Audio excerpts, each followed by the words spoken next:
আপনাদেরকে আজকে নিয়ে এলাম আমাদের যে তেল উৎপাদন করে ফ্যাক্টরিতে। সেই ফ্যাক্টরিতে দেখেন ওই নীলগুলা ড্রাম এগুলাতে তেল রাখে। তেল প্রসেসিং করার পরে এখানে রাখে, এখানে জমা রাখে। তো ফল থেকে তেল বাইর করে ওই সাইডে, ওই সাইড থেকে বাইর করে এখানে জমা রাখে, জমা রেখে তারপর তেলটা গাড়ি করে অন্য জায়গায় নিয়ে যায়।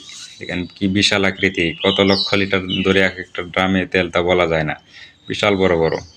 তো যত তেল আছে সবের শুধু তেলটা কেন জমা রাখে, তেলটা যখন এই তালের রসের আকার ধারণ করে তখন এখানে রাখে। এখান থেকে নিয়ে যায় আবার অন্য জায়গায়, অন্য জায়গায় নিয়ে প্রসেসিং করে বাজারজাত করে।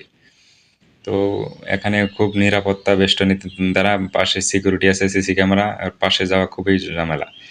আবার ওই সামনে দেখতেছেন লাল ঘরটা, এটা আমাদের কোম্পানির ভিতরে এটা মন্দির, এটা যারা হিন্দু ধর্মাবলম্বী আছে ওরা এখানে পূজা করে। এখানে বিশাল বড় বড় ট্যাঙ্ক, 4টা ট্যাঙ্ক। তো এত পরিমাণ তেল জমা থাকে এখানে, ডেইলি 4টার বড় বড় ট্রাকে তেল নিয়ে যায়। তো আমরা আসলাম কাঁচা ফল দেখতে, কিছু কাঁচা ফল কাটা হয়েছিল, তাই এগুলা বসে আমাদেরকে দেখাতে নিয়ে আসলো যেগুলাতে তেল হবে না।